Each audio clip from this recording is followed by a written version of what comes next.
తీర్మానం చేయండి, కాంగ్రెస్ ప్రభుత్వం ఉంది కదా, నన్ను రావద్దని తీర్మానం చేయండి అని అంటున్నాడు. దీనిపైన అవన్నీ పిల్లగాళ్ళ మాటలు, అవన్నీ పిచ్చి పిచ్చి మాటలు, అవన్నీ అవగాహన. ఇప్పుడు ఎవడన్నాడు ఆయన రావద్దని? ఎవడన్నాడు? ఎవడు రావద్దన్నాడు ఆయన? అంటే ఎట్లా వస్తో చూస్తాం, అడ్డుకుంటాము. దేనికి? ఎవడు మాట్లాడిన అసలు? ఇప్పుడు నేనే రౌండ్ టేబుల్ పెట్టినాం కదా, మేమే రౌండ్ టేబుల్ పెట్టింది నేనైతే నేను రావద్దని ఏమన్నా. పొన్నం ప్రభాకర్ మాట్లాడినాడు, రావద్దు, క్షమాపణ చెప్పి. దానికి కొన్ని ఉన్నాయి. కొన్ని ఏంటంటే, నువ్వు ఇక్కడ అమరుల తల్లులను, అమరుల భార్యలను నువ్వు కించపరిచి, నీ క్యాడర్ కించపరిచి మాట్లాడింది. ఇంకొకటి ఏంది, నీ సైన్యము మేము రౌండ్ టేబుల్ పెట్టిన తర్వాత తెలంగాణ మేధావులను పట్టుకొని ముండా కొడుకులు అంటాడా? ఇదేనా నీ భాష? నీ సైన్యం భాషకి ఇదేనా?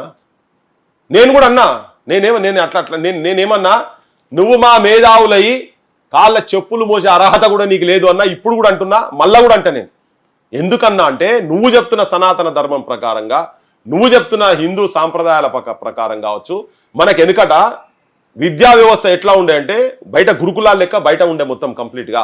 అయితే గురువులకు సేవ చేసుకోవాలరా నాయన, నువ్వు గురువులకు పాదరక్షలు తీసుకుపోయి ఇయ్యాలి అనేది మనకు ఎప్పటి నుంచి వస్తుంది. నువ్వు అది మాట్లాడుతున్నావు వాటికే నేను మాట మాట్లాడినా. నువ్వు చెప్పులు తీసుకుపోయి వాళ్ళ గురువుల బట్టలు ఉతకాలి, ఇవన్నీ ఉండే మన దాంట్లల్లో. సో నువ్వు ఆ చెప్పులు మోసేటందుకు కూడా అర్హత ఉండాలి. అట్లా మోసుకుంటూ వస్తేనే నీకు ఆ విజ్ఞానం వాళ్ళు ఇస్తారు గురువులు అని. దానికి అంత స్థాయి కూడా నీది లేదు అని చెప్పిన. అంటే శిష్యరికం పొందేటువంటి స్థాయిలో కూడా నువ్వు లేవు పవన్ కళ్యాణ్ అని చెప్పిన నేను. ఇది నేను I will stand by the statement.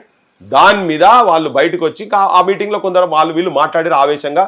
నువ్వు అట్లెట్లా నువ్వు ఇక్కడికి ఎట్లా వస్తావు, నువ్వు చూస్తావు, నువ్వు ఇవన్నిటి మీద క్షమాపణ చెప్పకపోతే నువ్వు ఎట్లా వస్తావు అని చెప్పని మాట్లాడిరు. మేము కూడా చెప్తున్నాం, ఇక్కడ విద్వేషాలు రెచ్చగొడతాము ఇక్కడికి వచ్చానంటే మాత్రం బరాబర్ అడ్డుకుంటాము. అది ఎవరైనా, అది పవన్ కళ్యాణ్ కావచ్చు, అది వాళ్ళకి తెలుసు బాగా ఎట్లా అడ్డుకుంటాం అనేది వాళ్ళకి బాగా తెలుసు. నేను యాక్చువల్లీ పవన్ కళ్యాణ్ మొత్తం ఈ ప్రెస్ మీట్ తర్వాత మీకు ఏమనిపించింది అన్న? ఆయన మోటో ఏమనిపించింది?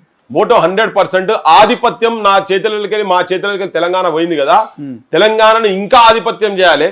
ఇప్పటికి మాది నడుస్తున్నది కానీ మొత్తానికి మొత్తం ఇంకా ఆధిపత్యం చేయాలనేది ఒక దురహంకారం ఆయన లోపల కనబడ్డది నాకు. ముఖ్యంగా కాంగ్రెస్ ప్రభుత్వం టార్గెట్ చేసినట్టు మాట్లాడినట్టు అనిపించింది. తర్వాత కాంగ్రెస్ వాళ్ళు కూడా ప్రెస్ మీట్ పెట్టారు, పొన్నం ప్రభాకర్ కానీ ఎమ్మెల్యే అనిరుద్ రెడ్డి గారు. అంటే రాహుల్ గాంధీ దేశంలో ఎక్కడైనా తిరగొచ్చు, వయనాడు నుంచి పోటీ చేయొచ్చు, పాకిస్తాన్ అంటే ఇష్టం వాళ్ళకి, ప్రేమిస్తారు పాకిస్తానీ, అలాంటి వాళ్ళు తిరిగొచ్చి మేము తిరగొద్దా అని మాట్లాడుతున్నాం. ఇప్పుడు ఆయన ఎవడనిడా అంటే, నువ్వు దేని గురించి ఇప్పుడు June 2 రోజు ఇక్కడికి వస్తున్నావు, నువ్వు దేని గురించి June 2 రోజు రావాలి అనేది? రైట్. ఇలాంటి ఆల్రెడీ ఒక సందర్భంలో మీరు భూతు పురాణం చెప్పుకుంటా, ఏం తెలుసా, నాగేశ్వర్ సార్ను తర్వాత మేము రౌండ్ టేబుల్ పెట్టిన తర్వాత ఎన్ని బూతులు నరేష్ అంటే, ఆ మీటింగ్ వచ్చినటువంటి వాళ్ళ తులసి చందను పట్టుకొని అందరినీ, అమ్మలను, భార్యలను, చెల్లెలను, అక్కలను, అందరి మీద, మా యూనివర్సిటీ విద్యార్థుల మీద కూడా పెట్టి నిన్ను ఎత్తుకపోతామే, 10 మంది రేపులు చేస్తామే, 15 రోజుల లోపల నీకు ఆ గతి జరుగుతుంది.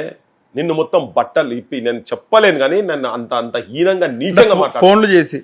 ఫోన్లు కాదు, మెసేజ్లు కూడా పెట్టిరు. ఫోన్లు వదిలేసే, ఫోన్లు చేసి తిడుతున్నారు, ఫోన్లు ఎత్తితే తిడుతున్నారు, మెసేజ్లు అయితే అడ్డమైన బూతులు తెలుసు. అడ్డమైన బూతులు మామూలు కావు, కుసంస్కారం. మీరు మనుషులే కాదు అసలు అట్లా పెట్టేటోళ్ళు. నీ సైన్యం ఏదైతుందో పవన్ కళ్యాణ్, నీ సైన్యం ఎవడెవడైతే అది పెడుతుండో వాళ్ళందరూ నీ సైన్యమే, బరాబర్ నీ సైన్యమే. ఎందుకంటే ఆ ఇష్యూ నీతోనే కాబట్టి అవన్నీ మాట్లాడుతున్నారు కదా, అవన్నీ చేస్తున్నారు కాబట్టినే కదా గింత ఘోరంగా, గింత నీచంగా, హీనంగా మెసేజ్లు పెట్టుకుంటా ఇంత అవమానపరుస్తుంటే ఎందుకు అడ్డుకోకుండా ఎందుకుంటారు? ఎందుకు మాకు లేవా? మాకు మానపనాలు లేవా? మా అమ్మలు కాదా? మీ అమ్మల దగ్గరికి కూడా ఈ మెసేజ్లు తీసుకుపోయి చూపియండి. పవన్ కళ్యాణ్ భార్య పాపం తెలియదు, ఇంత ముందు 2-3 భార్యలు తీసుకుపోతే కూడా వాళ్ళు చూస్తారు. మీ తల్లి ఉన్నది కదా, తల్లి దగ్గర తీసుకపో, మీ వదిన దగ్గర తీసుకపో, చిరంజీవి గారు భార్య దగ్గర తీసుకపో. నేను రిపీటెడ్ చెప్తాను, నిన్నటి నుంచి చెప్తున్నా నేను. నీ నాగబాబు భార్య దగ్గర తీసుకపో, నాగబాబు కూతురు ఉన్నారు, చిరంజీవి కూడా 2 ఆడపిల్లలు ఉన్నారు కదా. నీ రామ్ చరణ్ భార్య దగ్గర తీసుకపో, నీ అల్లు అర్జున్ భార్య దగ్గర తీసుకపో, నీ ఆంధ్రాలో ఎవరున్నారో వాళ్ళందరూ, మోహన్ బాబు బిడ్డ దగ్గర తీసుకపో, మోహన్ బాబు భార్య దగ్గర తీసుకపో, మురళీమోహన్ భార్య దగ్గర తీసుకపో, ఎక్కడెక్కడ ఎవరెవరి దగ్గర అందరు తీసుకుపోయి మెసేజ్ చూపిండి. చెప్పుతో నిన్ను కొట్టకపోతే చూడు, నా తెలంగాణ అమరుని భార్య కొట్టింది కదా, ఫోటోను కొట్టింది కదా, మొట్టమొదటి ఆమె కొట్టలే, ఆవేశానికి వచ్చి పక్కకున్నోళ్ళు వచ్చి కొట్టిరు, మా మాల మహానాడు మిత్రుడు వచ్చి కొట్టిండు. దాని తర్వాత అందరు కొట్టిరు, కరెక్టే. నీ బొమ్మను కొడితేనే నీకు అంత వస్తే, రోషం వస్తే, మా అమ్మలను, మా చెల్లెని, మా అక్కలను అమ్మనా బూతులు తిట్టి రేపులు చేస్తారా? మీరు ఎత్తుకపోతా అంటారు, సంపుతా అంటారు, సన్నుబాలు దాగిన వాటిని రొమ్ములట కోస్తారు వాళ్ళు. ఆడుకుంటామే ఇట్లా అని ఈ మాటలారా మీరు మాట్లాడేది? తీసుకోపోండి చిరంజీవి గారి భార్య దగ్గర తీసుకోపోండి, నేను అడుగుతున్నాను వాళ్ళ దగ్గరికి చూపిండి ఇవన్నీ మెసేజ్లు. తెలంగాణ వాళ్ళంటే తెలంగాణ ఆడబిడ్డలు అంటే మీకు ఇంత చులకనా? మేము అంటలేం మీ ఇళ్ళ అక్కలు వాళ్ళ గురి దగ్గరికి ఎందుకు తీసుకోపోతున్నా పొమ్మంటున్నా అంటే మానవత్వం వాళ్ళకు ఉంటుంది కాబట్టి చెప్తున్నాను. నేను కూడా వెంకయ్యనాయుడు భారత ఉపరాష్ట్రపతి కదా, ఆయన ఇంకా బతికున్నాడు కదా, ఆయన ఇంటికి తీసుకుపోయి వాళ్ళ ఇంట్లో ఆడవాళ్ళు కూడా చూపించాలి. కానీ ఎనిమిది రమణాలు వీళ్ళ దగ్గర తీసుకుపోయి చూపించాలి. వాళ్ళు సమర్థిస్తారా దీన్ని? మరి ఇంత రెచ్చగొట్టుకుంటా ఇవన్నీ మాటలు మాట్లాడుకుంటా ఇవన్నీ చేస్తే అటువంటి తెలంగాణలో ఎందుకు అడుగుపెట్టాను ఇస్తాం? నువ్వు ఇంతకుముందు అడుగుపెట్టావు, తిరిగినావు కదా, ఘనకార్యం చేసినావు కదా, ఇదేంది ఈ భూత పురాణాలతో ఏంటిది?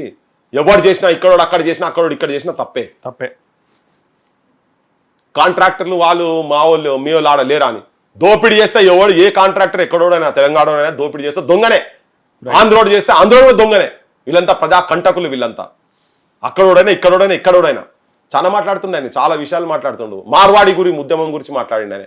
ఎస్, మార్వాడి ఉద్యమం ఆయన పరోక్షంగా ప్రతిదీ నన్ను ఉద్దేశించే మాట్లాడి, పృథ్వీరాజ్ ఉద్దేశించే మాట్లాడి, అంతే కదా? అంతేనా? నువ్వు ఉన్నావు కదా? ఉన్నా. మార్వాడి ఉద్యమం దేని గురించి చేసిన? మార్వాడి ఉద్యమం ఇక్కడికి వచ్చి ఎక్కడి నుంచో బతకడానికి ఇక్కడికి వచ్చి ఆధిపత్యం చేసేటట్టుగా ఒక గల్లీలో పార్కింగ్ దగ్గర ఓ బండి పార్కింగ్ దగ్గర ఉంటే నా తెలంగాణ అన్నదమ్ములను పట్టుకొని వాడు నీ కొట్టుడు కాదు, కొట్టుడు వదిలేసే, కొట్టుడు పెద్ద ఫరక్ పడదు. నీచా జాత్ కా తేరీ మాకి అన్నాడు వాడు. నీచా జాత్ కిందికులోని నీచునివి, నువ్వు నీచపు కులంలో పుట్టినటువంటి వాడివి, నువ్వేందిరా తిట్టిన వాడు. అక్కడ మేము కోపానికి వచ్చినాం. మేము అక్కడ మొదలైంది మా దగ్గరకు వచ్చి ఎవరో వచ్చి నాకు పరిచయం కూడా లేదు వాళ్ళు. రైట్, కానీ అరే అట్లెట్లా నువ్వు అదేం భాష, నీ భాష ఏంటిది చేసి కొట్టిరు. అప్పుడు కొట్టిరు, దాని మీద తిరగబడ్డం. దాని తర్వాత చూసి మొత్తం పెడితే వాళ్ళ సంఘ అధ్యక్షుడు నాతోనే ఒక మీడియా ఛానల్లో చెప్తాడు, అరే మీరు కాసిం రజీ వారసులు రా అంటాడు. వాడు రజాకార్ల వారసులు మీరు అంటాడు. ఎవడో తాగుతారా మీరు అంటాడు.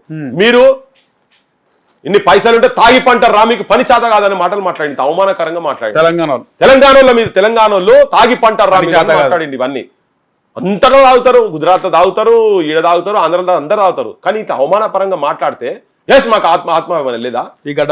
మీరు మీరు బిల్లు లేకుండా దందాలు చేసుకుంటా, ఇల్లీగల్ దందాలు చేసుకుంటా, ఇక్కడ ఇప్పటికీ బిల్లులు పెట్టి పాన్ బ్రోకర్లు ఇక్కడ వచ్చి ఇక్కడ మా తల్లుల అప్పులకు పైసల గురించి తీసుకుపోయి బంగారం పెడితే బంగారం ఇవ్వకుండా వాళ్ళకి తెలియకుండా బొచ్చడు ఉదంతాలు నా దగ్గర. నువ్వు గోకుల్ చాటు పోయి ఇయ్యాల పోయి, ఇప్పుడు మార్వాడి ఉద్యమం మొదలై ఇన్ని రోజులైంది కదా, ఇప్పటికీ కూడా ఆడ పోతే ఓన్లీ క్యాష్. మరి నువ్వు భారతదేశం మొత్తం ప్రధానమంత్రి పట్టుకొని తిరుగుతున్నాడు కదా, ఎక్కడ పోయినా బార్కోడ్లు కావాలని. మన దగ్గర ఏ మార్కెట్లో పో, రోడ్డు మీద పో, ఆఖరికి మన ముంజలు అమ్ముకుంటే దగ్గర కూడా ఉన్నది, ఉల్లిగడ్డలు అమ్ముకుంటాడు, పల్లీలు అమ్ముకుంటాడు, పుట్నాలు అమ్ముకుంటాడు, ప్రతి ఒక్క దగ్గర జామకాయలు అమ్ముకుంటే దగ్గర కూడా ఉన్నది. ఏ కార్నర్ పోయినా. కానీ మరి మార్వాడోళ్ళ దగ్గర మరి ఎందుకు లేదు? హిట్ టీవీ యాప్, ఇందులో short news, live news, entertainment shows, movies, digital magazines తో పాటు మీ జిల్లా వార్తలను కూడా ఫ్రీగా చూడొచ్చు.